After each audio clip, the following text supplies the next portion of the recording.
Hello viewers, দেখুন অসাধারণ একটি খেলা। মুখে কাগজের কার্ড দিয়ে আটা বহন করা এই খেলাটি দেখুন। একটা করে লাইনে 4টা করে মেয়ে দাঁড়িয়ে আছে এবং তাদের মুখে প্রত্যেকেরই মুখে একটা করে কাগজের কার্ড দেওয়া আছে এবং দু সাইডে চেয়ারে তাদের এক সাইডে আটা রাখা আছে এবং অন্য সাইডে খালি প্লেট রাখা হয়েছে। যেখানে আটা রাখা হয়েছে এই আটাগুলো অন্য যে সাইড আছে সেখানে আটাগুলো রাখতে হবে। তবে এখানে একটা জিনিস খেয়াল করার মতো আছে, এখানে যে তাড়াহুড়া করবে সেই কিন্তু পারবে না, কারণ তাড়াহুড়ো করতে গিয়ে জোরে জোরে নিঃশ্বাস নেবে এবং মুখের ভেতরে যে কার্ড আছে কার্ডে যখন আটাগুলো নেবে আটাগুলো তো পাতলা, নিঃশ্বাসেই সব উড়ে যাবে। কিন্তু যে আস্তে আস্তে করবে তারা কিন্তু অনেক আটা বহন করতে পারবে, আর যার বেশি আটা বহন হয়ে যাবে তারাই কিন্তু জয়ী হবে। সময় মাত্র 2 মিনিট দেওয়া হয়েছে, এই 2 মিনিটে যে যত আটা বহন করে নিয়ে যেতে পারবে তারাই কিন্তু বিজয়ী হবে। তো এখানে প্রথমে বললাম যে এখানে তাড়াহুড়ো করতে গেলে নিঃশ্বাস জোরে জোরে হবে এবং সব আটা কিন্তু উড়ে যাবে।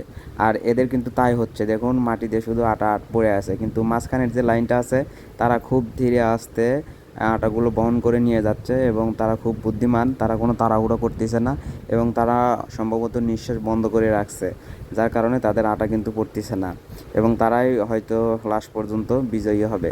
তো আপনারা দেখতে থাকুন এই আটা বহন করা কত দূর পর্যন্ত হয়।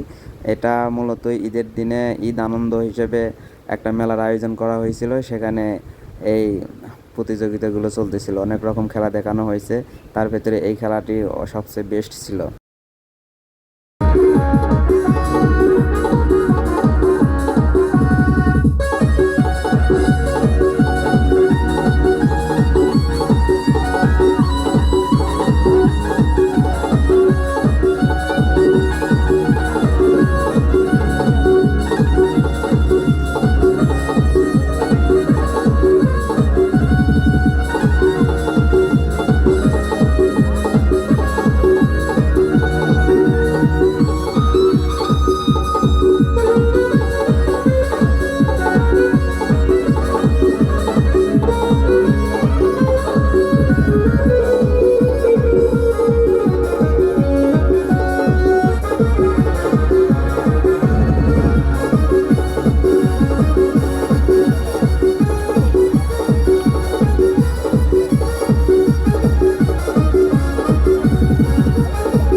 সময় শেষ হয়ে গেল, দেখুন এক একজনের মুখের কি অবস্থা, আটা দিয়ে একদম মুখ এক মাখায় ফেলাইছে, কারণ জোরে জোরে নিঃশ্বাস নিছে, যার কারণে আটাগুলো উড়ে উড়ে সবার মুখ মেখে গেছে। তো এখন দেখা যাক বিজয়ী কে হয়।